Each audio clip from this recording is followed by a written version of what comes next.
Bienvenue dans le Profcast, le podcast qui accompagne les professeurs de langue en ligne à développer et perfectionner leur activité. Aujourd'hui, je reçois Tyrone, créateur de la page Anglais Time, suivi par plus d'1 million de personnes sur Instagram, TikTok et YouTube. Salut Tyrone, merci d'avoir accepté l'invitation. Pour commencer, est-ce que tu peux te présenter rapidement pour ceux qui ne te connaissent pas encore? Alors, salut Romain, merci de me recevoir sur ce podcast.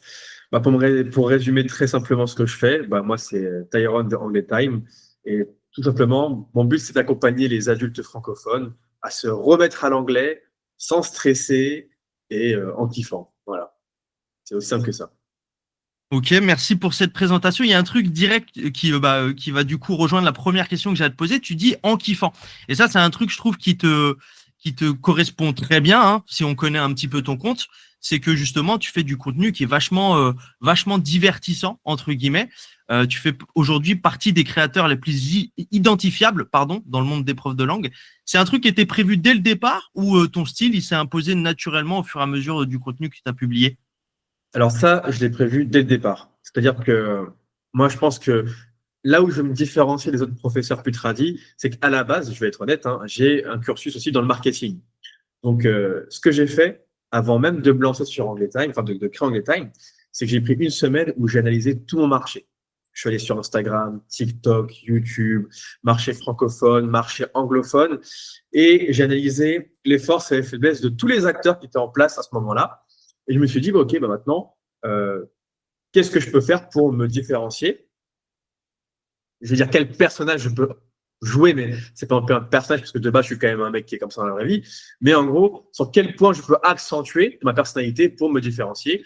Et c'est vrai que j'ai vu que souvent, les professeurs sont un peu timides ou un peu conventionnels. C'est soit dû à la formation académique, ou soit parce que forcément, c'est pas très naturel de parler devant une caméra, ça je peux le concevoir. Et je me suis dit, moi je vais être à l'opposé, je vais être plus dans le côté où je me prends pas la tête, un peu des fois loufoque, et aussi parce que à la base, hein, je suis un gars qui aime bien rigoler, qui aime bien faire des blagues, donc c'est assez naturellement que ce personnage il s'est mis en place, tu vois. Mais en tout cas, vraiment, j'ai ce côté analytique où d'abord j'observe ce qui se fait et je cherche, si possible, tout en restant naturel, à me démarquer des autres dans la communication. Ok, super intéressant. Oui, donc il y a un travail d'analyse en amont, même Ouais, si tu es comme ça un petit peu au quotidien, ça reste ta personnalité. Il y a quand même ouais. un travail d'analyse pour tenter de se différencier de la masse de professeurs de langue, puisque c'est vrai que vous êtes de plus en plus sur le marché et j'imagine que du coup, c'est un élément de différenciation, en tout cas, Clairement. ton contenu. D'ailleurs, justement, on voit souvent des profs qui hésitent à se montrer, tu sais, sur les réseaux. Tu t'es peut-être même toi-même posé la question au départ qui hésitent à se montrer ou tout simplement sortir du cadre comme toi tu le fais. Tu penses que Mhm. c'est un frein réel, toi, à leur progression? Le fait de pas se montrer. Le fait de soit hésiter à se montrer, effectivement, ou pas se montrer du tout, ou soit tout simplement, tu sais, le fait de sortir du cadre comme toi tu le fais si bien. Est-ce que tu penses que c'est un frein à leur progression professionnelle Alors, sur les réseaux? pour le fait de se montrer ou pas, je dirais qu'il n'y a pas de réponse parfaite. En fait, on va dire chaque côté vient avec ses forces et ses faiblesses. Le fait de se montrer, c'est indéniable, ça va accroître plus facilement et rapidement ta visibilité. Pourquoi? Parce que l'humain met euh, une image sur une personne, clairement, il voit une personne, donc il va s'identifier plus facilement à toi. Également pour moi, on va pas se mentir, je me suis fait aussi connaître avec un peu mes mimiques, mes grimaces, un peu loufoques. Donc si je me montrais pas, il n'y aurait pas eu ce côté-là. Donc ça, c'est le côté positif. Forcément, on a des résultats beaucoup plus conséquents et beaucoup plus rapides. Également aussi, bon, ça, c'est pas ce que je recherche, mais certains ont une stratégie de partenariat. Forcément, c'est plus simple de décrocher des partenariats avec des marques connues parce qu'on une fois de plus, tu es une personne, on te retrouve, on sait qui tu es. Maintenant, le côté négatif de cela, et ça, j'en ai fait l'expérience, c'est que quand tu commences à faire beaucoup de vues, on te reconnaît. Et moi, dans mon cas, personnellement, je déteste ça. Je n'ai pas voulu entreprendre pour être une star et pour avoir de la fame. Au contraire, mais maintenant, ça m'arrive. Alors maintenant, je vis plus en France, donc ça va, heureusement. Mais dès que je vais en France, à l'aéroport, on me reconnaît. Je vais à la librairie, on me connaît, etc. Et moi, ça me gêne parce que je me considère comme un humain lambda. Tu vois. Donc ça, il faut bien prendre en compte. Maintenant, celui qui ne se montre pas, ce sera l'effet inverse. Ce sera peut-être plus long à se faire connaître. Ce sera plus dur de créer ce lien avec l'audience, mais c'est pas impossible parce que je connais des personnes, notamment sur YouTube, qui ne se montrent jamais et qui ont cartonné. Mais le côté positif, c'est qu'au moins, bah, tu es anonyme. Donc, si tu aimes ce côté-là, où tu es tranquille, tu veux pas qu'on te reconnaisse, c'est ce qu'il y a à faire. Mais une fois de plus, ça, je tiens à le préciser, que le fait de ne pas se montrer, ce n'est pas un frein sur YouTube. Selon les plateformes, ça peut être différent. C'est clair que si tu postes du contenu sans te montrer, de la niche de l'anglais sur TikTok ou Instagram, ce sera beaucoup plus compliqué, je pense. Donc voilà.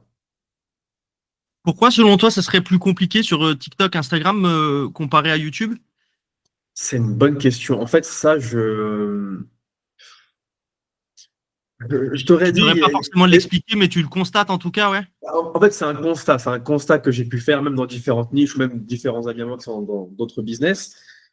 Je me demande s'il n'y a pas une volonté un peu de l'algorithme de pousser naturellement les personnes qu'on va identifier. D'autant plus que maintenant, vu qu'il y a l'IA, je pense que voilà, ils ont peut-être aussi cette volonté de bien distinguer un produit qui est vraiment réel, avec une vraie voix, une vraie personne, d'un Bien sûr. produit où on ne se montre pas, c'est l'IA, tu vois. Mais YouTube, j'ai bien constaté, parce que moi, je suis abonné à différents créateurs, que je n'ai jamais vu. Et pourtant, voilà, dès que je vois leur contenu, je le consomme normalement. Donc, je sais pas. C'est peut-être natif aux plateformes. Tu vois, des fois, en fait, l'usage utilisateur va vraiment, vraiment être différent par rapport à là où il se situe, en fait, selon la Ouais. plateforme. Oui, c'est clair, c'est clair. Et on a tendance à dire, je ne sais pas si tu me rejoindras, mais tu sais qu'il y a plus d'engagement effectivement sur YouTube parce que c'est un type de contenu qui est différent, non Ouais. pas parce que pour l'image de la plateforme en elle-même, mais parce que tout simplement le contenu bah, sur YouTube va être plus long, donc forcément c'est quelque chose de plus comment dire, de plus précis, de plus engageant.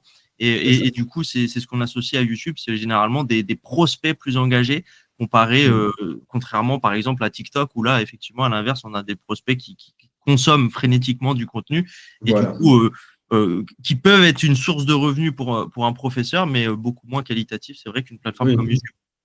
C'est ça. En fait, il faut vraiment différencier pour moi deux types de personnes. Tu as ce que je dis souvent, le scroller et le chercheur. Donc, le chercheur, c'est la personne qui va taper un mot-clé sur Google ou sur YouTube. Comment apprendre l'anglais? Comment progresser en français? Apprendre l'espagnol? Donc, ces personnes-là, déjà, ont conscience qu'ils ont un problème et qu'ils souhaitent justement le régler. Donc, ils vont être beaucoup moins focus sur l'apparence ou sur ce côté-là. Eux, à partir du moment où il y a la qualité et que la personne a une certaine pédagogie, c'est bon. Et par exemple, moi, je connais une personne dans le domaine de l'anglais, elle s'appelle Shona. Donc, elle enseigne l'anglais au monde entier, hein, c'est pas une française.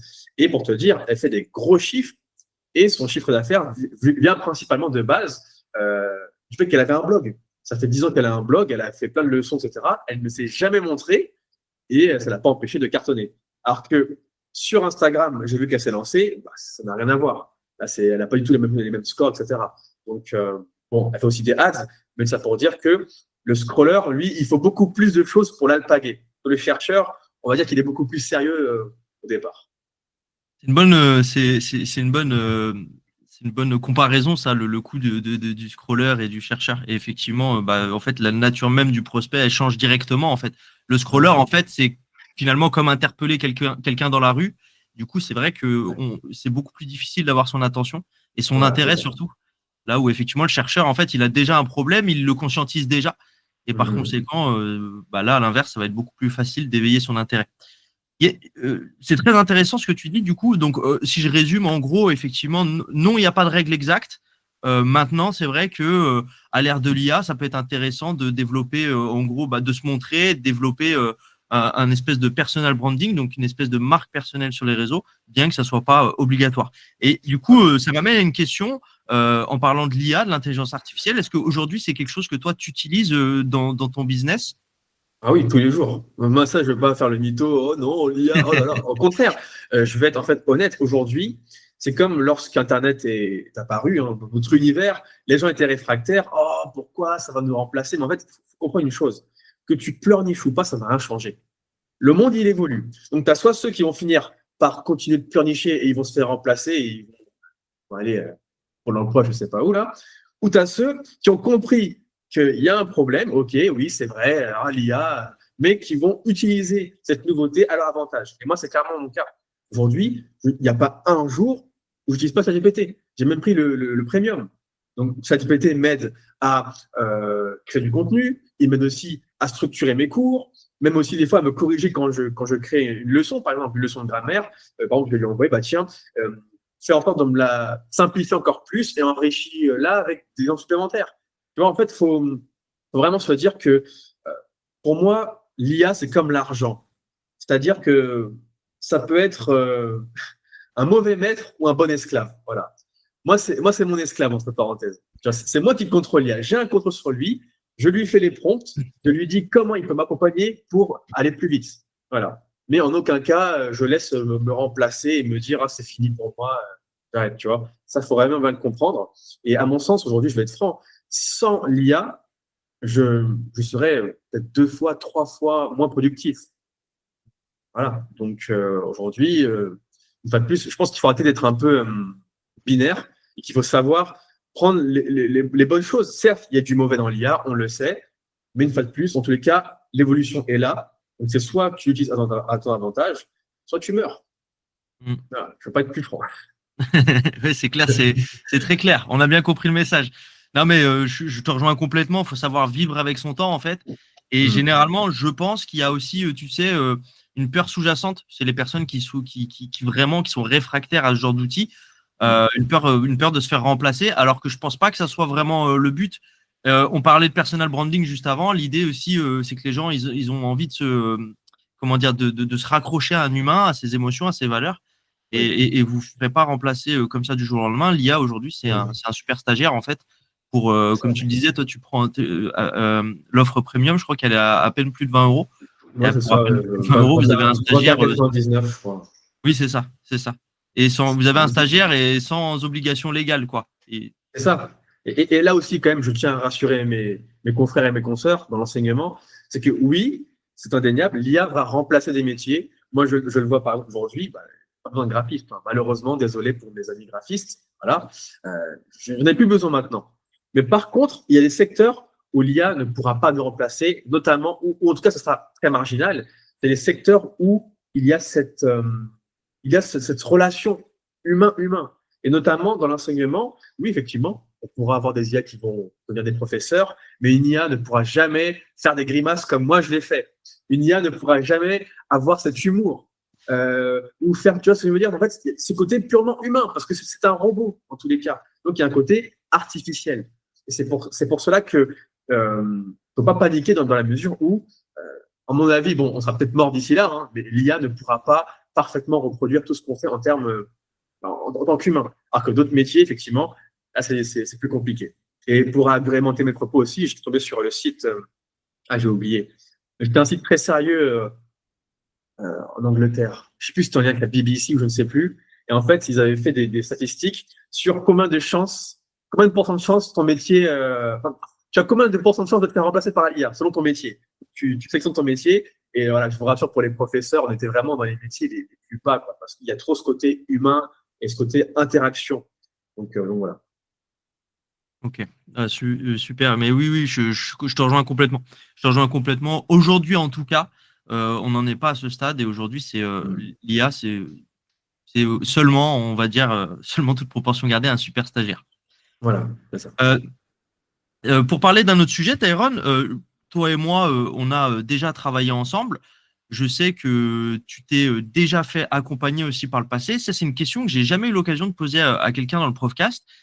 Qu'est-ce qui, selon toi, et en fait, je te pose cette question parce que je sais que toi, notamment, tu as de grosses aptitudes au marketing. Tu es quelqu'un qui est très bon en marketing. Et pour autant, à un moment, tu t'es quand même fait accompagner. Qu'est-ce qui fait, selon toi, à quel moment tu penses, je ne sais pas trop comment formuler ma question, mais quel est le meilleur moment, tu penses, pour se faire accompagner, pour que ça soit en done for you ou en done with you, tu sais? Qu'est-ce qui a fait que tu as ressenti ce besoin à un moment donné dans ta carrière de prof indépendant? Alors pour moi, j'estime que le moment pour se faire accompagner va dépendre du profil de la personne. Si tu pars du principe que tu es vraiment le profil, enfin, le prof type, c'est-à-dire que tu es vraiment expert en enseignement, mais tu connais rien à la vente, rien au marketing, si tu as les moyens, le plus tôt sera le mieux. Tu vas économiser, en vrai, sur le long terme, tu vas économiser de l'argent. Parce que le professeur type, là, admettons, je sais pas moi, il a son CAPES, machin, il est très structuré, il connaît rien à la vente, bah, voilà, il se peut qu'il va peut-être prendre beaucoup de temps, il va tâtonner et voire même se décourager. Et j'en connais. J'ai vu, enfin, c'est ça qui est fort, parce que moi, je le dis en toute humilité, hein, il y a des personnes bien plus compétentes que moi, dans l'enseignement qui me contactent pour me dire, voilà, je viens d'avoir mon diplôme, j'ai tant d'années d'expérience, mais comment faire pour me lancer, par où commencer? Tu vois? Donc, ces personnes-là, à mon sens, si elles ont les moyens, dès le départ, elles vont se faire accompagner. Parce que j'en ai vu qui ont essayé de faire ce que je fais, mais ils n'ont pas réussi. Parce qu'en fait, au final, il y a plein de choses qu'il faut prendre en compte, le marketing, l'emailing, etc. Et après, tu as les profils comme moi, où nous, de base, on a des bonnes fondations en marketing, mais au bout d'un moment, on se sent esselé. On ne peut pas tout faire. Et même si moi, je suis un expert, moi, je suis spécialisé dans la création de contenu. Dans l'emailing, comme je te l'ai toujours dit, moi, c'est pas forcément ma cam, tu vois, parce que le marketing, c'est large. Tu as l'emailing, la création de contenu, tu as les ads, c'est assez large. Donc, à mon sens, il faut être humble avec soi-même, se dire, OK, j'ai des forces, mais clairement, là, je suis nul. Et là, j'ai besoin, une fois de plus, si j'ai les moyens, de déléguer. Donc, voilà. Moi, c'est clairement mon profil, en fait. C'est que j'ai compris que là, j'avais un souci et que j'avais un manque d'expertise et aussi un manque de temps. C'est ça aussi le problème, c'est que souvent, quand on est entrepreneur, on est un peu partout au four et au moulin. Et au final, c'est fou parce qu'on a quitté le salariat pour gagner une certaine liberté, mais des fois, on se retrouve à être pire qu'un esclave dans son business parce qu'on fait tout, donc il n'y a plus de temps pour se reposer. Et à mon sens, déléguer, c'est là aussi l'importance. Ok. En gros, si je résume ce que tu dis, est-ce que il y a deux segments selon toi pour lesquels Ouais. ça peut être intéressant, donc soit de se former, c'est ce que je voulais dire, j'ai très mal formulé ma question, mais en gros, à quel moment soit se former ou soit se faire accompagner. Mais en gros, c'est donc soit par manque de connaissances, soit par manque de temps. En gros, Voilà. si j'ai bien résumé, c'est ça. C'est Ok. ça, c'est ça. Ok, ça marche. Je me demandais, Tyrone, de mémoire, alors je crois, tu vas pouvoir me confirmer, tu as commencé, toi, par des cours à l'heure ou tu es directement passé par le format programme? Non, en fait, moi, j'ai directement créé des programmes. Alors, comment ça s'est passé? C'est que moi, il faut savoir qu'actuellement, bah, je suis au Maroc. Je me suis expatrié au Maroc. Et en fait, je donnais des cours d'abord aux enfants. Et après, j'ai commencé à donner des cours justement au collège, etc. Et après, en centre de langue. Ce qui veut dire que j'ai commencé à développer Anglais Time en parallèle de mon travail de professeur traditionnel. Ce qui fait que j'ai jamais vraiment donné des cours payés à l'heure comme ça en ligne. J'ai toujours travaillé dans des structures et ce qui m'a permis de, dès le départ, me lancer, on va dire, dans tout ce qui était formation en ligne. Ok, oui, donc en fait, tu es vraiment passé du moment où tu es devenu réellement indépendant, en gros, tu es passé directement au programme asynchrone, c'est ça? Donc, voilà, c'est ça. Et du coup, ma question, c'est pourquoi ce choix et pourquoi pas faire le choix du cours à l'heure comme le font beaucoup de professeurs indépendants et probablement une partie en tout cas de l'audience qui nous écoute. Alors, moi, ce choix, il est purement personnel et ça, je tiens à le préciser une fois de plus. Moi, je suis quelqu'un qui déteste les gens binaires. C'est comme ça ou c'est comme ça. Non, j'aime bien développer les choses. Il n'y a pas, oui, le meilleur business. Ça va dépendre de ce que tu cherches. Moi, je suis quelqu'un qui est très drivé par le temps. Pour moi, le temps, c'est supérieur à l'argent. On veut tous de l'argent, mais moi, personnellement, dans ma vie, j'ai différents buts, différents objectifs qui font que je n'ai pas le choix. Il faut que j'ai du temps. Tu vois. Et je me suis posé et j'ai listé tous les différents types de business models par rapport à ma compétence qui est l'enseignement. Et j'ai vite vu que un des business qui est le moins compatible avec le temps, c'est l'enseignement payé à l'heure. Tu vois, parce que faut pas se leurrer. Quand tu démarres au tout début, forcément, tu vas peut-être pas forcément avoir les prix les plus chers du marché. Tu as beaucoup de concurrence, donc tu vas devoir enchaîner les heures. Tu vois, et encore plus si tu passes par des plateformes comme italki, Preply, qui prennent une commission, ce qui est logique. Donc, si tu, en plus, tu déduis tes commissions, plus tes charges, les impôts, machin, au final, pour vraiment te faire un bon revenu, tu vas devoir enchaîner. Et moi, personnellement, je suis père de famille, j'ai 2 enfants, je vais être ultra présent pour mes gosses. Également, je suis en train d'apprendre différentes langues. En fait, j'ai besoin d'avoir du temps. Donc, j'ai vu que ça, c'était pas ce qu'il me fallait, bien que pourtant, j'adore enseigner. J'aime trop enseigner. Pour moi, c'est un des meilleurs métiers du monde. Mais je me suis dit, il faut être réaliste, en fait. Par rapport à ma vie, je me dirigeais vers un business qui va être plus facile de standardiser les processus, notamment tout ce qui va être formation en ligne ou vendre des livres, etc. Et par ce biais-là, je vais pouvoir m'enrichir plus rapidement tout en étant libre de mon temps. Voilà. Oui, je comprends ton équation. En fait, enrichir pour toi, c'est tout simplement gagner du temps, enfin gagner du temps et de l'argent, quoi. C'est vraiment cette équation Ouais. qui est importante à comprendre. Ok. Oui, c'est ça. Même pour être encore plus clair dans mes propos, je préfère, c'est vraiment un exemple, je préfère gagner 2000 euros par mois avec un business qui tourne quasiment automatiquement, plutôt qu'en gagner 10 000 par mois. Par contre, c'est moi avec ma présence qui est toujours là, tu vois, clairement. Mm. Mais pas plus, ça c'est mon choix. Je préfère gagner moins, mais être libre de mon temps que gagner des grosses sommes Voilà, mais par contre, je suis toujours en train de travailler. Ok, ok, ça marche. Bon, bah, super intéressant. Merci pour cette réponse. Mais il me semblait bien, hein, que toi, tu étais passé directement sur ce modèle-là. Et on sent Ouais. qu'il y a un travail effectivement d'analyse derrière. Mhm. Ça se ressent. Tu parles souvent dans tes emails, dans ton contenu. Je t'ai souvent entendu, pardon, parler, tu sais, de ton envie de réconcilier les gens avec l'anglais. Tu as Ouais. eu toi aussi un blocage à un moment, justement, quand tu étais plus jeune avec l'anglais, avant de l'apprendre comme aujourd'hui? Ah, je vais être franc, non. Non, j'ai toujours été très bon en langue. Alors, je vais être honnête, hein, parce qu'il ne faut pas qu'on pense que je me la pète. J'ai toujours été un élève moyen, voire médiocre dans les matières scientifiques. Par contre, tout ce qui touche à l'art et aux langues, j'étais parmi les meilleurs. Voilà. J'ai fait de l'anglais, espagnol, j'ai aussi fait un peu de chinois quand j'étais au lycée. Excellent. Donc, j'ai toujours cette passion. Et je pense aussi que c'est dû à mon enfance parce que depuis le plus jeune âge, ma mère me mettait des dessins animés des Walt Disney en anglais. J'avais aussi un oncle, bon, que je voyais très rarement, mais qui habitait à Miami. Et quand il venait en France, voilà, il m'apprenait un peu de vocabulaire. En fait, j'ai toujours des expériences positives par rapport à l'anglais. Et je pense que ça a façonné ce futur moi. Donc, non, moi, honnêtement, je suis toujours été fort. Par contre, je suis quelqu'un de très observateur, très justement dans tout ce qui est analytique. Et j'ai constaté, depuis le collège, même après quand je suis au lycée, etc., et même quand on était adulte, que vraiment les gens avaient un problème avec l'anglais, même les langues en général, et surtout les Français. Et, euh, et j'ai bien vu que voilà, les gens avaient besoin d'être réconciliés parce que justement, ils avaient été dégoûtés à cause des cours ou aussi traumatisés parce que bah, tu le sais, en France, on est très moqueur sur l'accent, sur l'erreur, on n'a pas le droit à l'erreur. Et tout ça, en fait, je me suis dit, voilà, moi, ça, c'est mon travail, c'est de réconcilier les gens, leur dire que, OK, tu as vécu des sales expériences, mais c'est pas une fatalité. Donc, voilà, c'est pour ça que j'aime bien utiliser ce mot-là de réconcilier. Ok. D'ailleurs, justement, vis-à-vis de l'enseignement scolaire, on te sent assez critique vis-à-vis des méthodes classiques, enfin en tout cas de l'enseignement scolaire. Qu'est-ce Mhm. qui t'agace le plus dans ce genre de méthode, dans les méthodes classiques? Alors, moi, ce qui m'agace le plus, quand tu dis méthode classique, là, tu restes dans Bah, l'enseignement à l'école l'école, ou… pour ainsi dire, Ah, l'école. l'école, Hmm. d'accord. Je Alors, triche un petit peu, ouais, je sais aussi que toi, tu as eu ta petite histoire, on en avait parlé, tu sais, dans ton ouais. école d'expatrié au Maroc. Donc, je triche un petit peu, Hmm, mais je sais, je t'ai déjà vu aussi en parler en public. hmm.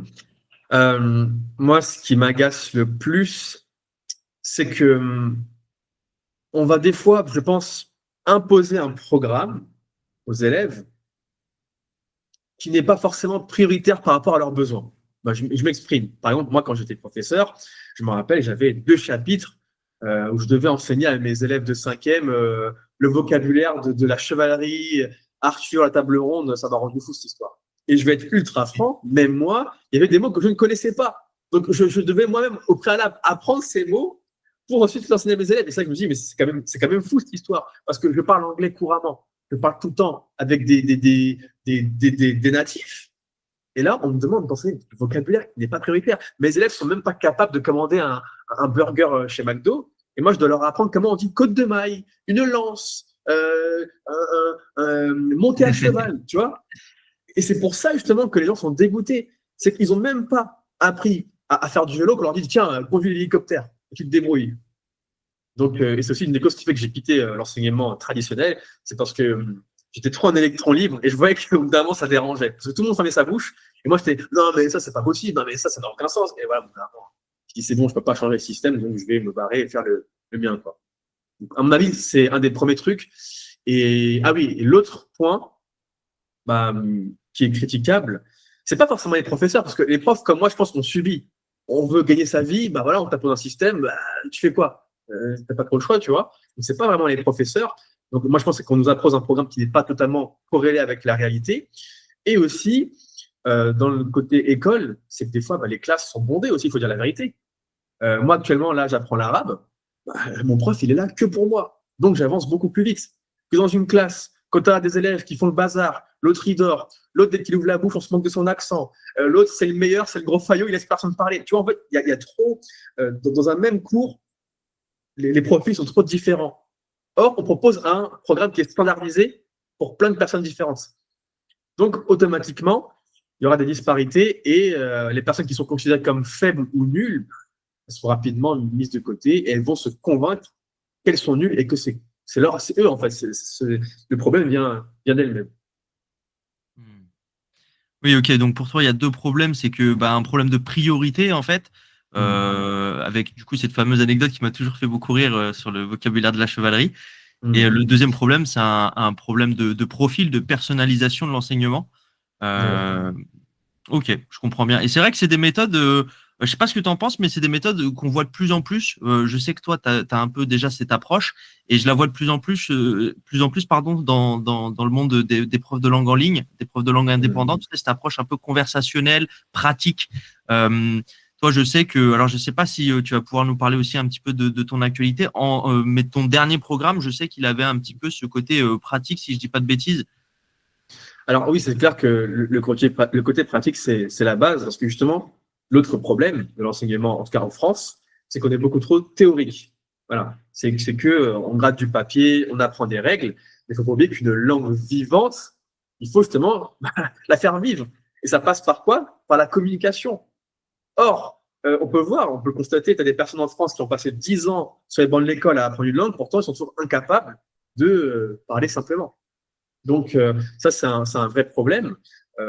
Et c'est pour ça qu'effectivement, pour moi, quand on crée un programme, il faut, si possible, avoir de la conversation, ou alors, si c'est un programme asynchrone, parce que forcément, moi, vu que j'ai fait des formations en ligne, l'élève ne peut pas parler tout seul. Mais en fait, moi, je suis très franc. Je lui dis, écoute, mon programme te met toutes les ressources à disposition pour pas que tu t'éparpilles. Maintenant, si tu veux vraiment avoir des résultats, tu fais mon programme, mais tu mets en pratique à côté. Soit avec un partenaire linguistique, soit en parlant avec l'IA, soit en parlant avec un prof de conversation. Mais c'est complémentaire. C'est pas, oh, je veux faire une formation sur Languetime, oh super, je vais être bilingue. Mais non, c'est pas comme ça.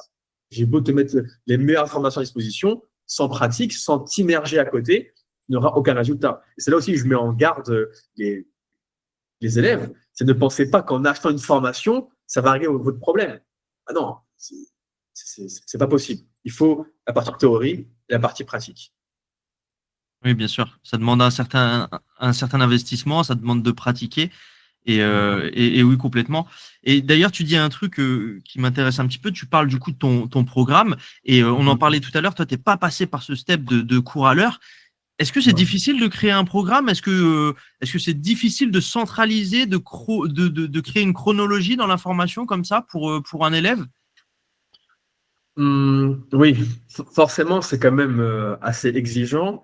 Après, si on part du principe que tu es professeur, théoriquement, tu es quand même habitué. Tu vois, moi, vu que j'ai quand même enseigné dans différentes structures, j'avais quand même cette logique de, OK, comment créer un cours avec une certaine logique. Donc, il n'y a pas de grande différence entre le fait de créer un cours dans une école physique et créer un cours en ligne. Entre parenthèses, quand même, la différence, je pense, qui est notable, c'est que vu que là, on part du principe que c'est un cours asynchrone, il va falloir quand même aller plus à l'essentiel. Parce que quand tu fais un cours dans une école, dans un centre de langue, c'est sur une année, etc. Tu as des niveaux. Donc, tu ne peux pas faire un programme qui dure un an en asynchrone. Les gens vont arrêter, tu auras perdu toute ta vie à faire un truc où les gens ne vont même pas jusqu'au bout. Tu vois. Donc, c'est là, en fait, je pense que la différence, c'est que le créateur de formation en ligne, il doit avoir cet esprit de concision, si ça se dit, il me semble, je pense. Ouais. Être concis, peut-être. En tout cas, bref, il doit être concis. Et, et voilà. Mais sinon, en soi, ça reste la même chose. Tu crées un programme, tu regardes par rapport à qu'est-ce que l'élève, par rapport à tel niveau, doit maîtriser, et tu articules ça. Ou alors, tu peux faire aussi ce que j'ai fait. D'ailleurs, c'est même ce que j'ai fait. C'est aussi créer des programmes qui sont spécialisés par problématique. C'est vraiment, si tu veux pas créer un programme complet où il y a de la grammaire, du vocabulaire, etc., bah, tu peux créer un mini-programme que sur le vocabulaire, un programme que sur la grammaire, un programme que sur la prononciation, un programme qui se focus que sur les phrasal verbs, par exemple. Tu vois. Donc, une fois de plus, il n'y a pas de ce qui est le meilleur, ça va dépendre de toi, ce que tu cherches, ce que tu veux, et en prenant en compte que chacun a des forces et des faiblesses dans chaque business model. Et du coup, si par exemple, là, il y a un prof qui nous écoute, qui souhaite créer son programme, changer, tu sais, de modèle économique, entre guillemets, pour les raisons que tu as évoquées et qui sont très intéressantes, je trouve, qu'est-ce que tu conseillerais à ce professeur pour identifier le besoin? Parce que justement, tu le dis, il y a plein de types de programmes. On peut partir sur un programme directement très complet, mais aussi des mini-programmes pour mettre le pied à l'étrier. Mais comment tu identifies le besoin? Puisqu'il y a quand même une réalité économique derrière, c'est que si effectivement on change de ce modèle, il faut quand même le vendre, ce programme. Pour identifier le besoin, je sais pas trop en fait, parce que ça, les langues, c'est quand même particulier par rapport aux autres niches, hein. Parce que, enfin, que, que tu veuilles enseigner le français, l'anglais ou l'espagnol, en général, c'est un peu les mêmes besoins, hein. Tu as soit ceux qui veulent vraiment tout apprendre dans un même pack, ils veulent vraiment un truc structuré, ou tu as ceux qui veulent, par exemple, je dis, mettons moi, en arabe, il y a beaucoup de vocabulaire, maintenant je veux un programme que sur la grammaire. Ou l'autre, c'est l'inverse. Il a mangé assez de grammaire, lui, il veut que du vocabulaire. En fait, tu vois, je pense qu'en tant que prof, c'est assez naturel. Moi, personnellement, je n'ai jamais fait d'études de marché. Parce que vu que je sais très bien ce que les gens veulent apprendre, après, c'est juste la forme, en fait. Est-ce que je mets tout en un ou est-ce que je coupe en plusieurs trucs? Est-ce que je fais un membership? Mais sinon, en soi, c'est la même chose, hein. Je pense que, ouais, En fait, plus là, je prétends pas avoir la science infuse par rapport à ça, mais ouais.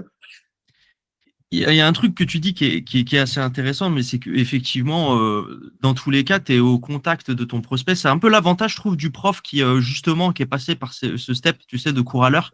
C'est que tu es pas confronté, mais tu côtoies très souvent, en fait, ton avatar client. Donc, la personne qui est intéressée par tes cours. Donc, tu, généralement, la connais bien. Tu connais typiquement les Ça, oui. problèmes qu'elle rencontre régulièrement. Je sais que typiquement, tu sais, dans l'apprentissage du coréen, la moyenne d'âge, c'est souvent des femmes à la retraite, par exemple. Tu as pas mal de femmes à la retraite. Et l'un des trucs qui revient souvent, tu sais, c'est les problèmes de mémoire.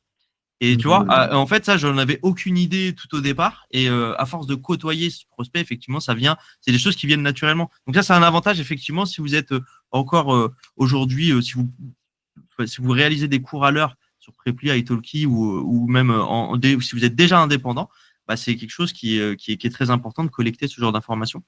Oui. Je rebondis sur ce que tu disais, Tyrone, tu parlais de membership.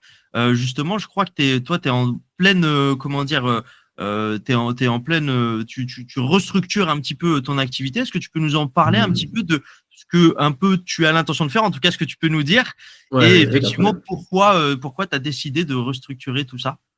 Alors, effectivement, de toute façon, comme tu as pu le voir, hein, depuis qu'on se connaît, tu m'as souvent vu en train de réfléchir, de me remettre en question, moi, je suis beaucoup dans la réflexion, des fois peut-être un peu trop, peut-être. Mais comme j'ai pu le dire au tout départ, chaque business model a des forces et des faiblesses. Voilà. Pour moi, il n'y a pas de business model qui est parfait. Ça, c'est pas vrai. Ça, faut arrêter. Parce que moi, je connais des créateurs qui font de l'argent dans plein de trucs différents à chaque fois. Tu vois. Et moi, j'avais choisi l'école de pensée des petits produits. Justement, voilà, moi je n'avais pas créé un gros programme. Je crée un petit produit sur la grammaire, un produit sur le vocabulaire, etc. C'est ma stratégie. Tu peux nous Mais donner une tranche de prix pour définir petit produit? Alors, moi, dans ma bouche, hein, quand je dis un petit produit dans le domaine de l'enseignement des langues, c'est un produit qui coûte moins de 100 euros. Tu vois, moins de 100 euros. Ouais. Pour moi, en tout cas, quand on est dans l'asynchrone, dans les formations en ligne, quand on est entre 100 et 200 euros, pour moi, c'est déjà du middle. Tu vois, c'est le milieu. Mais pour moi, moins de 100 euros, pour moi, ça reste du petit produit. Donc, en fait, moi, ça, c'était ma stratégie de base. Je voulais créer des petits produits, mais avec des stratégies en plus d'upsell, hein. Donc, tu peux acheter un produit, pas, je dis des bêtises, à 59 euros, mais après, tu as le deuxième, etc. Donc, ce qui fait que le panier moyen augmente. Donc, ça, c'est une stratégie qui est pas mal. Mais cette stratégie-là, son gros point faible, c'est que pour faire de l'argent de manière assez conséquente et être bien financièrement, il faut de la quantité. Et quand il faut de la quantité, il faut aussi beaucoup de visibilité. Sauf que la visibilité, quand tu es sur les plateformes, des fois, elle peut varier. Ce qui m'est arrivé, il suffit qu'il y ait une mise à jour sur Instagram, pouf, ça peut se casser la figure. Donc, il faut aller dans une logique de ads.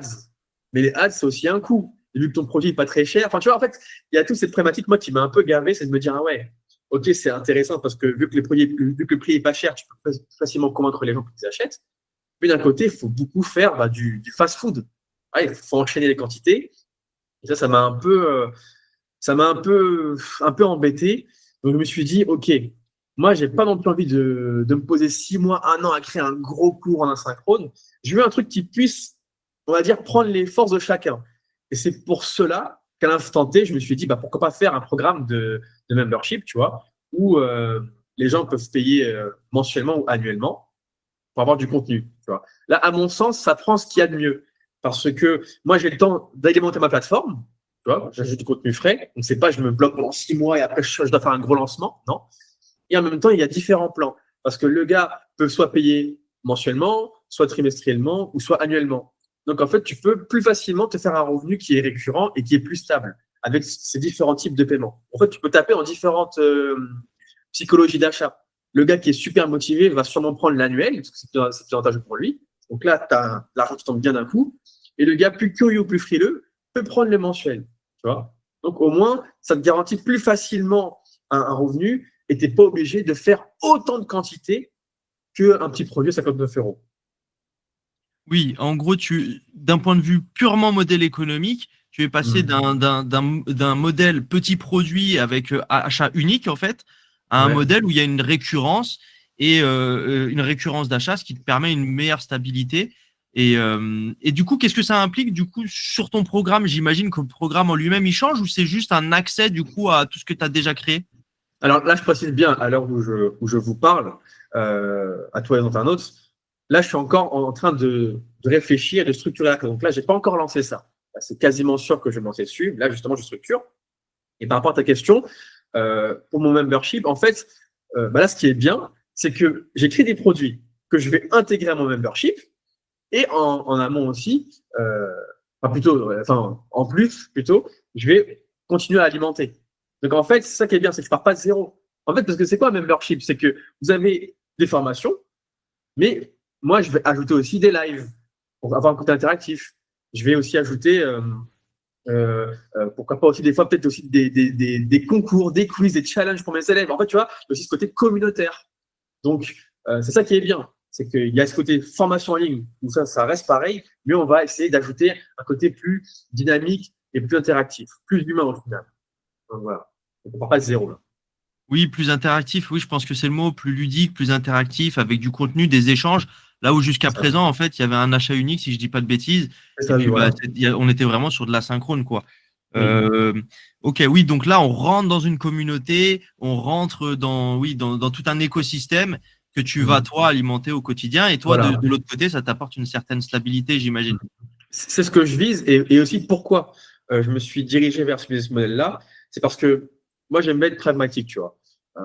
Je suis vraiment pas dans l'émotion dans le business. Maintenant, c'est fini ça. Avant, j'y étais. Maintenant, c'est terminé. Je suis un peu un psychopathe. C'est-à-dire que je n'ai rien à faire du temps que j'ai mis à créer un truc. Si j'estime qu'il va être obsolète, c'est bon, poubelle, on passe. Et là, je me suis dit une chose, et je peux être biaisé, peut-être, hein, mais en cas, je vais tenter d'argumenter. Je pense que le fait de juste faire des formations full asynchrone en ligne, ça risque d'être de moins en moins pertinent. Déjà, on va pas se mentir, tu vas sur Udemy, tu peux trouver des formations d'anglais à peut-être 12 euros, 14 euros, même des fois 5 euros. Tu vois, les prix sont cassés. Alors, j'ai vu ça et je me dis que même en plus, maintenant, vu qu'il y a l'IA, avoir une formation asynchrone, ce sera encore de moins en moins pertinent. Parce que maintenant, les gens aussi ils pourront aller poser leurs questions à l'IA, pratiquer avec l'IA. Enfin, mais moi, je le fais aussi, tu vois, pour l'arabe, pour différentes langues. Donc, je me suis dit, OK, comment faire pour survivre et pour réussir à être pertinent à l'avenir? Et j'ai constaté que mes concurrents prenaient naturellement deux voies. Quand je dis concurrents, je parle même des concurrents anglophones, enfin, concurrents indirects.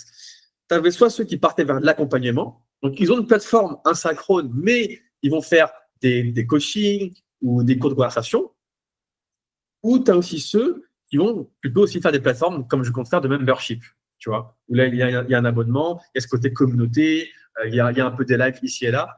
Et je pense que sur le long terme, c'est peut-être ce qui. Et tu as la troisième catégorie, ceux qui partent sur du SaaS, tu vois, application, etc. Mais bon, ça, il faut avoir des finances, ça, c'est autre chose. Tu vois. Mais la formation juste asynchrone comme on la connaît, de moins en moins, elle sera pertinente, à mon sens, parce que les gens ont acheté peut-être plein de formations, ils ont peut-être même pas fini le truc, ils sont pas allés jusqu'au bout, et ils se sont dit, bon, maintenant, c'est bon, encore une formation, c'est bon, je vais pas la finir, je n'ai pas l'intérêt. Oui, oui, c'est un modèle qui s'épuise selon toi. J'ai l'impression, une fois plus, ça va dépendre vraiment de la niche, de différents business, mais à mon sens, sur le long terme, pour les langues, je pense que ça va être de plus en plus dur de faire en tout cas des gros chiffres ou de faire les mêmes chiffres que tu faisais à l'époque si tu restes juste sur ça. Je pense. Et tu en parlais juste avant, le déclic pour toi, ça a été un petit peu du coup Instagram et ces changements d'algorithme qui t'impactent. Alors, pour la petite précision, ça impacte particulièrement Tyrone parce que Tyrone, il fait il fait de l'organique, il fait que de l'organique. Donc, c'est-à-dire qu'en gros, Tyrone ne fait pas de publicité, jusqu'à preuve du contraire, ne fait pas de publicité pour mettre en avant son contenu, comme ça peut être le cas de pas mal de créateurs. Tyrone, en fait, il a ce pouvoir-là, c'est qu'il est très très bon en création de contenu pour les raisons qu'on a évoquées plus tôt dans le Profcast, pour son personal branding bien atypique. Et du coup, Tyrone, bah, en fait, l'organique jusqu'à présent lui a suffi et il ne s'est servi que de ça. Et du coup, j'ai bien l'impression que le déclic pour toi, ça a été effectivement ces changements d'algorithme répétés qui, du coup, que tu subis frontalement, hein, toi, en ce qui te concerne, parce que du coup, tu fais pas d'ads. Mhm. Est-ce que toi, pour toi, du coup, le côté organique d'Instagram aujourd'hui, c'est toujours un vrai canal pour vendre ses cours? Oui, oui, ça reste un très bon canal. Mais effectivement, moi, j'ai fait une erreur. C'est que j'ai misé, on va dire, ouais, 95% de ma force sur Instagram. J'ai négligé les plateformes de chercheurs. J'ai pas fait de blog pour capter les gens sur Google et j'ai commencé très, très, très, très tard les vidéos longues sur YouTube. Tu vois, la différence, c'est que, effectivement, quand tu postes sur YouTube et Google, c'est plus dur, mais c'est beaucoup plus durable aussi.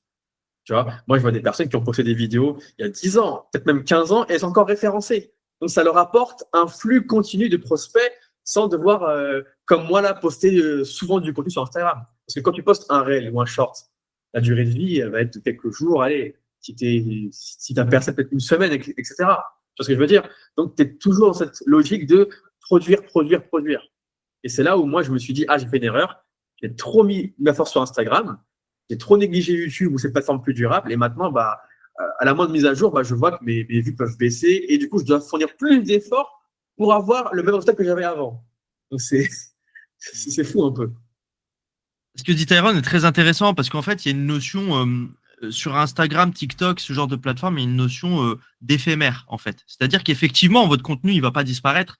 Mais quand on est créateur de contenu comme Tyrone et qu'on publie très régulièrement, bah, le réel qu'a publié Tyrone il y a 2 ans, si vous voulez, il est dans les limbes d'Instagram. Il n'existe Oui, plus concrètement. Et les gens, en fait, c'est pas comme sur des plateformes comme un blog, comme tu le dis, c'est bien. C'est vrai qu'on en parle rarement, mais c'est très intéressant. Tu l'évoques. Un blog, ou tout simplement, effectivement, sur une chaîne YouTube, une vidéo, bah, tout simplement que l'algorithme va remettre en avant parce qu'il y a une recherche qui est associée. Là où Instagram, on va pas taper apprendre l'anglais pour un voyage à New York, tu vois, typiquement. clairement. C'est Donc là, exactement c'est ça. très intéressant de servir effectivement bah, pour 2 raisons. Déjà, le côté diversification, c'est toujours intéressant dans une activité parce que bah, on ne sait jamais de quoi est fait demain. Et surtout avec les changements d'algorithmes, etc., les systèmes changent régulièrement. Et la deuxième chose, c'est de se servir de ce genre de plateforme, donc qui ont une notion, une dimension un petit peu éphémère, pour rebondir sur des trucs un peu plus sérieux, du style bah, YouTube, les newsletters, les blogs, etc., qui sont en réalité Mhm. bah, des outils communautaires et d'engagement très profond pour votre communauté et vos prospects. Oui, clairement. Et ça, en plus, je peux bien le voir parce que regardez, même sur TikTok, en fait, moi, à la base, j'ai percé sur TikTok. Il faut savoir que j'ai quand même une vidéo qui a dû faire 10 millions de vues. Enfin, si tu te rends compte, hein, 10 millions de vues en organique, parce que je précise, moi, jusqu'à présent, ça, je vais sûrement en faire pour mon membership à l'avenir, mais jusqu'à présent, je n'ai jamais fait une seule pub, je n'ai jamais payé aucun influenceur. J'ai fait 10 millions sur TikTok en organique. Mais comme je le dis, pourtant, j'ai pas eu 10 millions sur mon compte en banque. Tu vois? Donc, une fois de plus, tu peux mieux vivre en ayant 5 à 10 000 abonnés sur YouTube qu'en ayant 600 000 abonnés sur TikTok.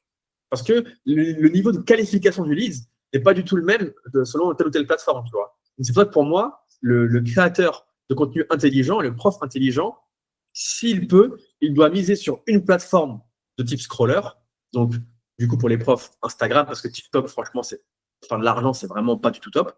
Donc, il doit, par exemple, utiliser Instagram et choisir une plateforme de type chercheur. Donc, Google, par exemple, avec un blog sur son site bien référencé, etc., ou alors YouTube. Et en joignant les deux, comme ça, tu peux vraiment avoir le meilleur des deux mondes et pas te trouver comme moi à te dire, oh punaise, j'ai tout mis sur un truc de scroller, maintenant comment je fais? Ah, c'est le feu, faut tout recommencer, tu vois. Et du coup, toi, bah, du coup, est-ce que tu évolues, j'imagine que maintenant que le constat est fait, tu évolues un petit peu dans ce sens-là, tu vas un peu plus capitaliser sur une plateforme de type chercheur? Ah, clairement, c'est l'objectif. Mais une fois de plus, c'est là toute la contradiction, c'est que malheureusement, bah, je suis contraint par le temps, tu vois. Donc, j'ai compris que là, clairement, il faut que j'investisse sur YouTube. Mais à l'heure actuelle où je te parle, j'ai peut-être posté 3 vidéos longues, mais de là, depuis, j'ai pas encore fait, tu vois. Parce que, voilà, une fois de plus, quand tu es au four au moulin, etc. Donc, c'est là tout le problème. C'est qu'on sait ce qu'il faut faire, mais des fois, bah, quand tu manques de temps, bah voilà, tu manques de temps, tout simplement. Mais sinon, ça c'est clair que ça c'est mon but, c'est cette année, justement, pouvoir stabiliser mon offre de membership et justement voilà, être plus serein financièrement, avoir plus de temps pour me dire, allez, c'est bon maintenant, vu que là, l'argent, c'est safe, je me mets à fond sur YouTube et comme ça, Instagram, je continuerai toujours Instagram, mais je vais plus autant m'investir qu'avant, quoi. Voilà, je vais trouver un juste milieu. C'est intéressant, du coup, tu parlais de contraintes de temps. Justement, toi, tu crées quand même beaucoup de contenu. Alors, tu pourras peut-être nous dire à peu près, j'imagine que tu as une routine. Tu Ouais. publies souvent et tu gères aussi bah, ton business derrière. En plus, là, tu nous as parlé d'une restructuration, donc ça Ouais. demande beaucoup de temps, tout ça. Comment Mhm. tu t'organises, toi, d'un point de vue, bah, justement, ça fait un petit moment que tu es indépendant, que tu es entrepreneur. Comment tu organises ton Ouais. quotidien? Est-ce que tu as une méthode à proprement parler? Ou est-ce que tu es dans le chaos du quotidien et tu te dépatouilles comme tu peux? Ah non, moi, comme j'ai dit, moi, je suis un psychopathe, hein. Tu vois, là, je te parle, là, sur mon écran, j'ai chaque jour de la semaine avec ce que je dois faire. Une fois de plus, je dis pas que c'est la meilleure chose à faire, hein. Chacun est différent. Mais personnellement, même ça a été prouvé scientifiquement que quand tu as un planning, quand tu es organisé, quand tu sais ce que tu dois faire, tu vois, j'avais vu une statistique, hein, 40% de chances d'atteindre ton objectif, tu vois. Parce que c'est logique. Tu te lèves, tu vas dans ton bureau, tac, j'ai ça à faire, donc tu le fais. Alors que celui qui se pointe, bon, qu'est-ce que je vais faire aujourd'hui? Ah, je sais pas. Voilà. Donc là, tu perds du temps en réflexion. Là, tu te fatigues à réfléchir, tu vois. Donc non, moi, tout est très millimétré. Le contenu que je crée, je sais que tel jour je vais tourner, tel jour je dois monter, tel jour je dois poster. Tout est standardisé et très millimétré pour justement regagner du temps. Parce que c'est ça, en fait, moi je cours. Moi, c'est comme le film avec, je crois que c'était Time Out, il me semble. Tu vois, c'est un film où les gens, en fait, comment dirais-je, ils ont en fait du temps de vie disponible. Et quand ça arrive à zéro, ils meurent. Tu vois. Et moi, c'est ça en fait mon objectif. Moi, je suis obsédé par ça, de me dire, OK, comment je peux optimiser les choses pour gagner du temps tout en restant bah, évidemment humain. Parce que après, c'est ça, des fois, le problème, c'est que quand on rentre dans une logique trop profit, temps, etc., on oublie les humains derrière et des fois, on fait de la dôme. Donc voilà, moi, je veux toujours avoir cet équilibre. Et à mon sens, c'est possible d'atteindre cet objectif-là si tu es organisé. Hmm. Bien sûr. Tu planifies ta to-do à la semaine, c'est ça, si j'ai bien compris, hein? Oui, voilà, c'est ça en fait. Oui, Je ok. dis une bêtise, hein. Par exemple, chaque lundi, je vais me prendre X moments là et je programme tout. Tu vois. Je me dis, tiens, tel jour je fais ça, tel jour je fais ça.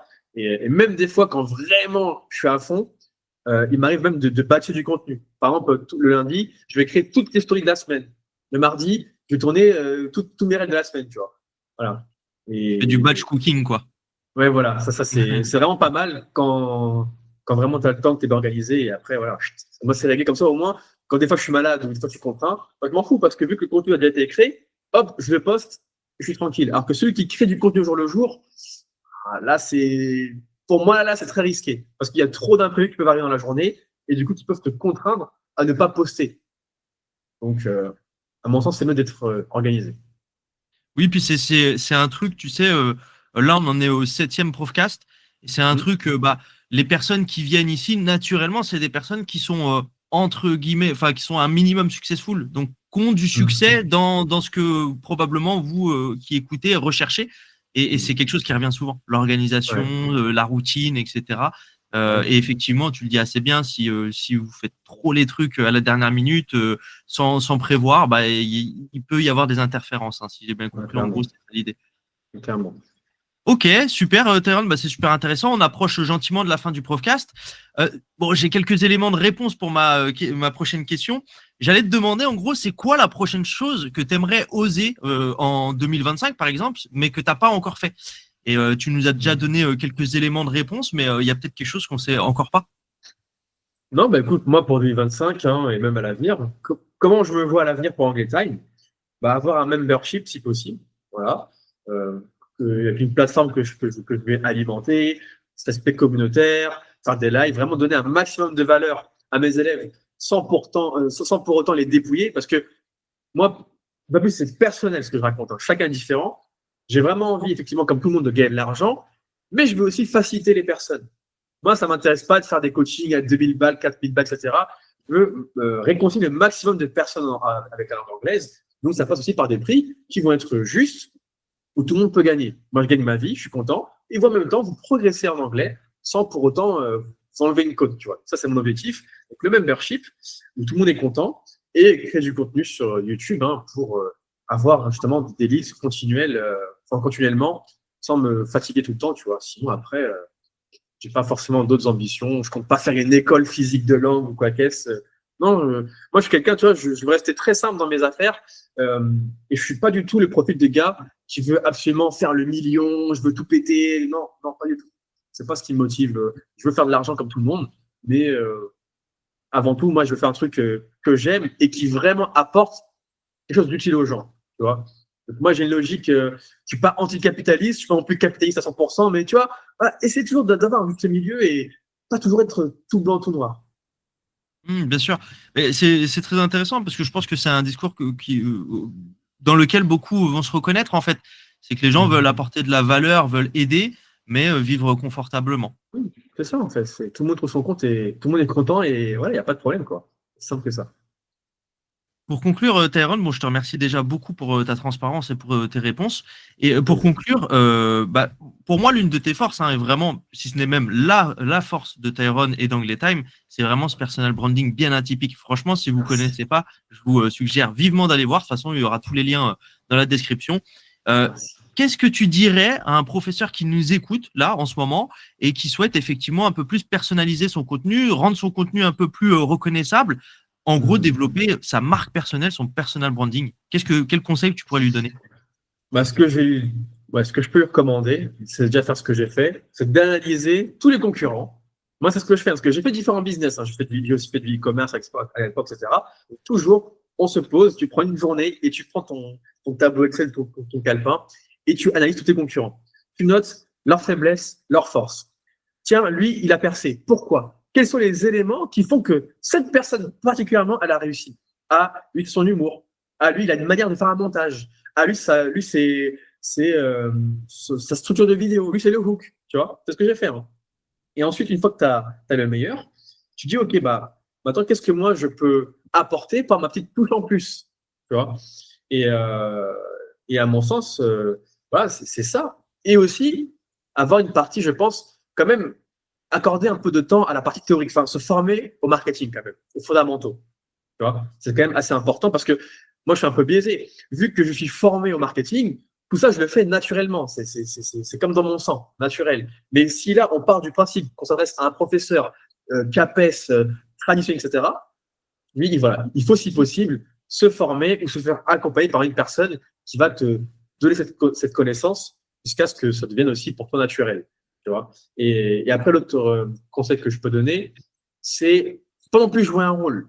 Comme je l'ai dit, moi, Anglais Time, c'est une de mes personnalités. Je ne surjoue pas. En privé, avec ma famille, voilà, je suis un peu un pitre, j'aime bien rigoler. Je suis un peu un foufou en privé, tu vois. Donc, j'ai pas surjoué. Parce que si tu commences à faire semblant, à te créer un personnage, je pense que ça va sonner faux et je balancerai pas de nom, mais j'ai vu des personnes qui ont essayé de faire ce que je fais et franchement, j'étais gêné. Parce que ça se voyait qu'il n'était pas comme ça de base, ou qu'elle n'était pas comme ça. Voilà. Je ne dis pas si c'est il ou elle, mais voilà. Et quand ces personnes sont revenues à leur état initial, eh ben c'est super, c'était bien. En fait, on n'est pas obligé de faire le pitch ou de faire rigoler les gens. Je pense qu'il y a un marché pour tout le monde. Il y a des personnes qui aiment ce que je fais parce qu'ils ont besoin d'avoir un gars qui fait un peu des blagues, qui détente, et d'autres personnes qui me détestent. Clairement, il y en a qui me disent, hein, pourquoi tu fais des grimaces, pourquoi tu es trop speed, on dirait que tu as pris de la coke, etc. Et eux, ils vont peut-être plus se diriger vers des personnes qui sont beaucoup plus sérieuses, académiques, etc. C'est pas pour critiquer. Il y a vraiment, je pense, chacun peut avoir son profil, quoi. Hmm. C'est intéressant ce que tu dis parce que effectivement, en fait, quand vous avez ce genre de commentaires, je pense que c'est plutôt bon signe. Alors, faut les encaisser, hein. Je dis pas le contraire. C'est vrai qu'au départ, Ouais, ça ouais. peut ne pas être facile d'encaisser ça, Ouais, c'est mais chaud. ouais, c'est chaud, c'est chaud. Et encore, attends, quand tu vas faire, si tu te mets à faire de l'ads, je pense que ça va être, parce Ah ouais, qu'apparemment, l'ads, ouais, ouais. moi, je l'ai déjà vu, hein, mais quand tu fais de l'ads, c'est vraiment pire. Ouais, c'est ce qu'on m'a dit, mais ouais, de toute façon, après, ça me touchait au début. J'avoue qu'au début, je perdais du temps. En fait, ça, c'est triste. D'ailleurs, je perdais plus de temps à répondre aux haters que remercier ceux qui me donnaient de la force, tu vois. Maintenant, c'est simple. D'ailleurs, ça aussi, ça, je le conseille aux professeurs parce que ça, c'est vraiment une charge mentale, hein, qui peut te pousser à abandonner. Quand tu vois des commentaires qui sont négatifs, c'est simple. Il y a un filtre. Ce commentaire qui est négatif, est-ce qu'il est justifié et argumenté? Si oui, eh ben, tu ravales ta fierté et tu assumes. Ça m'arrive. J'ai déjà fait des vidéos où j'ai dit des bêtises, où je me suis trompé. On m'a repris. C'est énervant, ça te fout la honte, mais tu acceptes, tu fais story, je me suis trompé, je m'excuse, merci à un tel, etc. Donc, non seulement tu gagnes en humilité, et les gens même se disent, ah bah c'est bien, c'est un humain, quoi, il fait des erreurs, et en plus il assume. Donc ça renforce ce côté, on a confiance. Et si par contre, ce commentaire négatif n'est pas structuré, n'est pas argumenté, tu supprimes, cherche même pas à répondre. Parce que j'ai essayé au début, hein. J'ai voulu convertir des gens à ma cause. Mais non, t'as pas compris, c'est comme si c'est comme ça. Et tu débats. Mais ces gens-là, souvent, ne sont pas là pour la vérité, ils sont juste là pour avoir raison. Et ils sont mal lunés. Et ça m'est arrivé un jour, il y a un gars qui m'a dit, il est revenu un mois plus tard, lui, c'est un revenant. Il m'a dit, écoute, j'ai pris le temps de me calmer, j'ai vu ton contenu et franchement, en fait, il est top. Et le jour où je t'ai insulté, en fait, j'avais passé une sale journée. Donc, j'ai voulu me défouler, je suis tombé sur toi et je t'ai démonté. Donc, tu vois, ça prouve bien que ces commentaires-là, voilà, supprime-les et focus-toi sur ceux qui sont vraiment là, qui achètent tes produits, qui commentent, qui s'abonnent. Parce que souvent, l'humain a tendance à rester focus sur le 1% négatif et il oublie le 99% où on t'encense, on donne de la force. Oui. On en parlait dans le précédent podcast, c'est le biais de négativité. On accorde toujours plus d'importance au négatif et puis voilà. Et effectivement, ce que je voulais dire, c'est que le fait aussi d'avoir ce genre de commentaires, intrinsèquement, c'est quand même aussi bon signe parce que ça montre que tu es clivant. Et si tu es clivant, ça montre qu'effectivement, en fait, c'est un peu ce qu'il faut rechercher, attention garder, hein. Mais en fait, tu vas attirer l'attention si tu es clivant. C'est que tu attires l'attention. De toute façon, on ne peut pas et il ne faut pas plaire à tout le monde. Parce que en fait, tu ne pourras jamais contenter tout le monde. Tu ne pourras plaire à tout le monde, c'est plaire à personne, quoi. Oui, c'est ça. Donc, moi, maintenant, j'ai mon personnage, j'ai mon style, qui, je sais, agace certaines personnes. Et je leur dis, écoute, si mon contenu t'agace, tu peux te désabonner. Hein. Je ne vais pas te mettre un couteau sur la gorge pour t'abonner à moi. Non, salut, c'est pas grave. Parce que je ne m'adresse pas à toi. Moi, je m'adresse aux personnes qui veulent apprendre dans la détente, tranquillement. Toi, tu es plus scolaire, pas de souci, va voir un tel. C'est simple. Une fois que tu as compris ça, c'est bon, tu es apaisé et tu arrêtes de te dire, ah, le problème, c'est moi. Non, c'est pas forcément toi. C'est que dans le monde, on est tous différents et chaque personne a son besoin spécifique par rapport à sa personnalité, par rapport à son vécu, son style d'apprentissage. Tu vois. Et d'ailleurs, oui, je voulais donner un conseil très important. Et celui-ci, en vrai, je pense que c'est un des plus importants. Parce que c'est aussi ça, j'aurais bien voulu bien le comprendre quand je me suis lancé dans le business en ligne. Vous allez, là, je m'adresse à vous, là, clairement. Vous allez tomber sur des personnes qui vont peut-être vous vendre du rêve. Comme moi, ça m'est déjà arrivé plusieurs fois. Des gens qui vont débarquer en DM, vous dire oui, collabore avec moi, je vais te faire gagner 50 000 € par mois facilement. Ou des gens qui vont vous vendre des programmes hors de prix pour vous faire croire que c'est bon, en 3 mois, tu seras indépendant, etc. Je vous le dis, ça, c'est du bullshit. Ça, c'est pas vrai dans 99% des cas. Parce que faire un business, ça demande différentes compétences. Déjà, il faut être bon en tant que professeur. Il faut être aussi marketeur. Il faut, au début, si tu n'as pas de moyens, comme moi, quand j'ai démarré, je me suis mis au montage. En fait, il faut savoir être prêt à faire différentes choses, être prêt à apprendre continuellement différentes compétences. Et ça prend du temps à mettre en place, tu vois. Et le problème de ces personnes-là qui vendent des programmes, qui vendent du rêve, tu les vois à Dubaï ou dans des belles voitures, tu les vois plein de succès. Il faut se dire une chose, c'est qu'il y en a plein, ils ne sont pas devenus riches en faisant un business, ils sont devenus riches juste en vous enseignant la pseudo recette. Tu vois, voilà. Et tout le monde veut prendre de l'or, mais eux, ils te vendent l'appel. Tiens, prends l'appel pour aller prendre l'or. Et donc, lui, il s'est enrichi comme ça. Tu vois. Donc, il y en a qui sont vraiment compétents, attention, je ne dis pas. Mais il y en a plein qui n'ont aucune compétence réelle. Ils ont juste copié-collé ce qu'ils ont vu ici et là. Et eux, après, ils vous vendent leur daube. Et en fait, ils se jouent de vos problèmes pour vendre des choses qui n'ont pas vraiment de substance. Tu vois. Et moi, j'en ai été la victime. C'est que voilà, j'ai déjà investi beaucoup d'argent dans des programmes, pensant que c'est bon, c'était enfin la solution miracle, je vais être riche, là, je vais me faire grave de l'argent en 3 mois. Et au final, non. Parce qu'il y a beaucoup de travail à faire en amont. Donc, en fait, pour moi, dans ce game, si tu veux réussir, il faut être patient et résilient.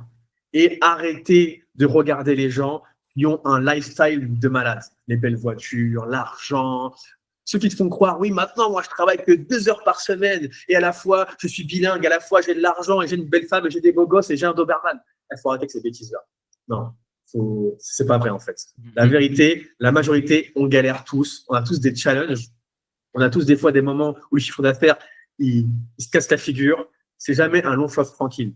Donc, une fois que tu te mets ça en tête, dis-toi, ouais, je vais galérer. Franchement, je vais en baver. Il y aura des imprévus. Je vais devoir investir du temps, de l'argent. Mais franchement, ça vaut le coup après. Si vraiment tu as soif d'indépendance, si comme moi, tu es une personne qui ne supporte pas qu'on t'impose un programme et que tu trouves que des fois le monde il est un peu, c'est une mascarade quand tu veux créer ton propre système, et ben lance-toi. Par contre, voilà, sois patient et ne pense pas que tout va venir sans travail, c'est juste impossible. Dans la vie, chaque objectif qui est assez grand, qui est assez grandiose, va nécessiter des sacrifices. Voilà. C'est clair que si tu vas apprendre à conduire un vélo, ça ne demandera pas le même niveau de sacrifice qu'apprendre à conduire un avion, un hélicoptère. Bon, d'accord. Il y a beaucoup plus de choses à apprendre. Ça va prendre beaucoup plus de temps. Bah, c'est pareil. Si tu veux un business qui te rapporte 2 000 à 3 000 euros, bah, ça ne demandera pas le même niveau d'effort que si tu veux en faire 10 ou 20 000. Tu vois, une fois que tu es d'accord avec ça et que tu l'as compris, eh ben, tu es beaucoup plus serein et tu es apte à encaisser les haters, les imprévus et tout ce qui va t'arriver, parce que oui, ça va t'arriver. Bah, merci beaucoup, c'est un message très inspirant et on sent le vécu derrière ce message. Ouais. Là, si tu savais, mais là, c'est tous les jours, j'en apprends, tu vois, tous les jours. Ouais. Et d'ailleurs, là aussi, je tiens à t'encenser. Pourquoi aussi j'ai collaboré avec toi et pourquoi aussi à l'avenir, j'espère aussi encore faire appel à toi. C'est que par rapport à tous les copywriters, tous les gars qui m'ont contacté, et il y en a encore qui m'ont contacté encore hier, et il y en a même qui marcellent, là, tous les jours, je ne réponds même plus maintenant. C'est déjà toi, tu es une personne qui simplement, tu vises les professeurs. Donc, tu as quand même une spécialisation. Or, moi, j'ai fait appel à des personnes qui m'ont donné des conseils que j'ai appliqués, mais je n'ai pas eu de résultat. Tu vois, pas de résultat, parce que lui, en fait, il était trop large. Lui, en fait, il appliquait son paradigme du make money online dans la niche de l'anglais. Or, il y a des différences. Toi, j'ai vu un gars qui s'adressait aux professeurs, donc forcément, tu connais les problématiques, tu sais comment ça se passe, tu connais un peu le métier, on va dire entre parenthèses, donc il y a le secteur. Donc, tu es beaucoup plus apte à être, on va dire, pertinent. Et l'autre chose qui m'a convaincu pour toi, enfin, le fait de collaborer avec toi, c'est que tu ne vendais pas du rêve. Voilà. Par rapport aux autres types, là, le mec, il a 16 ans, il est encore un verbe, là, il dit oui, je vais te faire 50 000 euros par mois. Tu vois, c'est sérieux, mon gars, qu'est-ce que tu me racontes? Tu viens encore chez ta mère, je sais très bien, alors arrête de me mettre une carotte, tu vois. Toi, tu es venu en toute simplicité, tu m'as pas promis la lune, et voilà, tu vois, et on a collaboré ensemble. Tu m'as clairement aidé à m'en sortir, à sortir cette galère que j'ai eue à l'époque. Les résultats ont été là, et basta, tu vois. Donc, c'est pour ça que moi, aujourd'hui, quand on me contacte, à chaque fois, en fait, je vois les gens et je pense à toi. Je me dis, non, bah, tu vois, c'est pour ça que Romain, en fait, lui, je fais confiance. Il n'a pas du rêve. Il est spécialisé dans une niche qui est l'enseignement. Et c'est un gars qui est cool. Et voilà, tu vois, il ne cherche pas à se donner un genre, pas plus. Parce que tous les mecs qui me contactent, c'est toujours pareil. Toujours, ils sont habillés en mode old money, belle voiture, ils sont à Courchevel. C'est des stéréotypes, en fait. Parce qu'ils se forment tous chez les mêmes gars. Je ne dirais pas le nom. Tu vois. Donc, toi, j'aime bien. Tu es naturel, tu ne te donnes pas un genre et les résultats sont là. Donc, voilà. Moi, je te remercie, c'est très sympa. Je prends, hein. C'est très sympa et merci. C'est sincère. Aussi. Hein. Oui, bah, je sais, en plus, tu me l'as déjà dit en privé. Donc, tu me connais, tu sais comment je suis, moi. Donc, bien voilà. sûr, je sais très bien. Donc, non, très sympa à toi. Je te remercie pour ces mots. Et bah, je te remercie aussi pour le discours inspirant, parce que je te disais, on sent que tu es passé par là, on sent qu'il y a du vécu. Donc, ouais. C'est aussi un avertissement bienveillant aux gens qui nous écoutent. Donc, je te remercie pour eux. Bah, écoute, je pense que c'est très bien. Je te remercie beaucoup pour ton attention. Est-ce que tu avais quelque chose à rajouter avant que je conclue? Non, bah ça, tu connais, hein, c'est quand je vais raccrocher que là, je vais me dire, ah, j'ai pas dit ça, ah, j'aurais dû dire ça. Donc, non, ouais, là, je pense qu'on a dit peut-être l'essentiel, à mon avis. Et voilà, je vois pas d'autres choses à rajouter, hein, honnêtement. Oui, puis dans tous les cas, toi, je sais que tu as une grosse expérience dans ce monde-là, tu as plein de choses à dire, mais c'est aussi ça qui est intéressant dans le choix des questions, dans le choix des personnes. On en parlait un petit peu en amont, c'est aussi de voir des choses différentes. Tu vois, typiquement, on a parlé de l'intelligence artificielle, du personal branding, c'est des notions qu'on n'avait pas abordées avec de précédents professeurs et avec qui on aurait pu. Mais forcément, tu dois cadrer un petit peu le truc, quoi. Oui, c'est clair.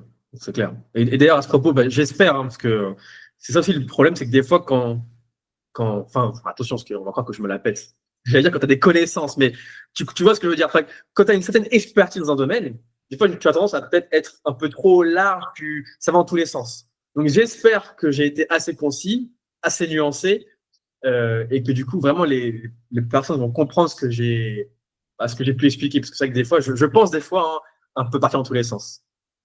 Non, sincèrement, n'hésitez pas à nous le dire en commentaire si effectivement vous n'avez pas compris quelque chose ou il faut comment dire un complément d'information à ce qu'a dit Tyrone. Au pire, je le solliciterai pour qu'il vienne vous Oui, oui, répondre. Ça ne dérange avec pas. plaisir, oui ou non, avec plaisir. S'il y a des trucs en commentaire, j'essaie de répondre. Voilà. Il faudra peut-être être patient si je suis occupé, mais avec plaisir. Voilà.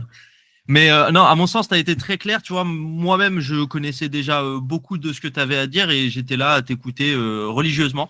Donc, Ok, donc bon, non, ça va. vraiment, tu as été très clair. Il n'y a pas de souci. Ok, super, cool. Eh bien, encore merci à toi, Tyrone, pour ton temps et ton partage sans filtre. J'espère que cet échange, du coup, aura inspiré tous les profs qui nous écoutent, notamment ceux qui veulent créer un contenu plus incarné ou qui qui se sentent, pardon, à contre-courant des méthodes classiques. Vous pouvez retrouver Tyrone naturellement sur Instagram, @anglaistime, mais pas que, sur TikTok et YouTube également. Le lien de ses contenus est aussi en description. De toute façon, je mets tous les liens qui vont bien en ce qui concerne Tyrone. Pensez à vous abonner pour ne pas manquer les prochains épisodes du Profcast. Et si vous avez aimé, laissez un petit like et un petit commentaire. Bye bye. Salut Tyrone. Salut.